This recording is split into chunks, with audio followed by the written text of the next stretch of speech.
Hola, buenas tardes. Quisiera responder la tercera pregunta del examen parcial. ¿Cómo podemos explicar de manera convincente que un buen número de países africanos, tras conseguir sus independencias, teniendo como base distintos proyectos nacionalistas con diferentes ideologías, terminarán por establecer regímenes autoritarios poco democráticos, muchas veces estableciendo partidos políticos únicos, donde el pluralismo y diversos grupos profesionales, fuerzas políticas e ideas de oposición no tuvieran cabida?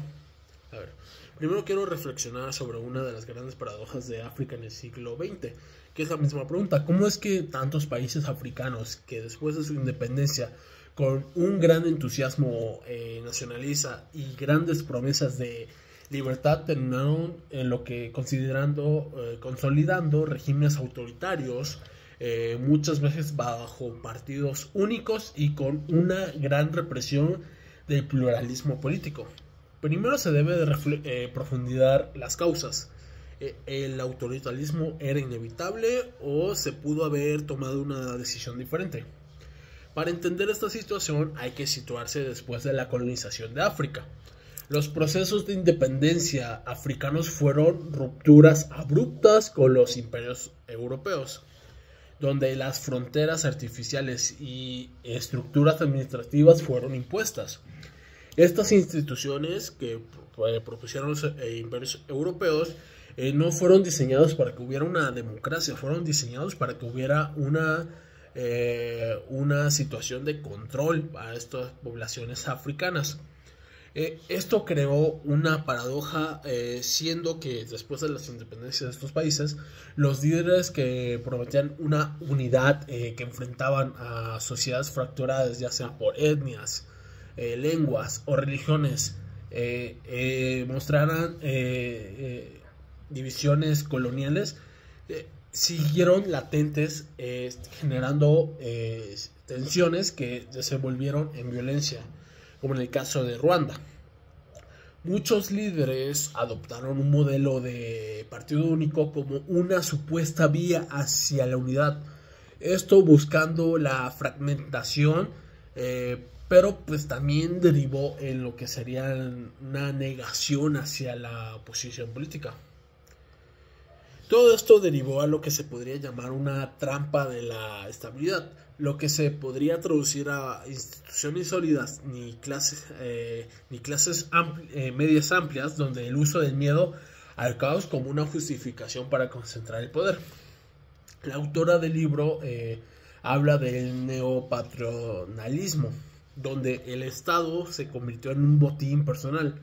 Las redes clientelares y la corrupción no eran fallos del sistema, sino era el propio sistema. Durante la Guerra Fría empeoró este escenario, ya que dos grandes potencias, como sería los Estados Unidos y la Unión Soviética, apoyaban a diversos dictadores, los cuales se alineaban a sus propios intereses. La democracia no era algo implícito, sino era como un lujo, que era prescindible a la lógica de ese conflicto entre estas dos grandes potencias. También existe la situación donde se le suman diversos programas, como el programa de ajuste estructural impuestos por el propio Fondo Monetario Internacional o el Banco Mundial.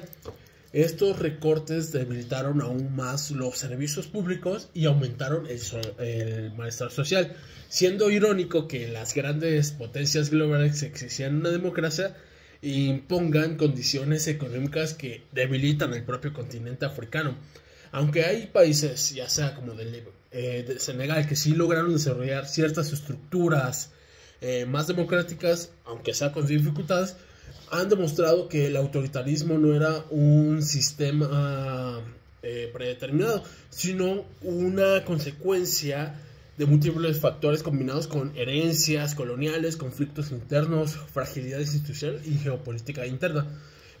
Hoy los movimientos sociales africanos recuerdan que el deseo de democracia sigue vivo. Las juventudes conectadas a la sociedad civil, las nuevas tecnologías están generando nuevas formas de resistencia. El autoritarismo africano post-independencias es el resultado de una compleja red de condiciones estructurales, históricas e internacionales.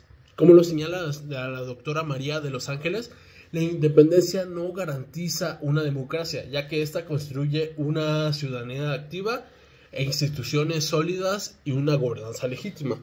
Yo considero que estos grandes desafíos que tiene el continente en construir una legitimidad política propia es lo principal, ya que no buscan que no sea impuesta por ninguno de los otros estados poderosos.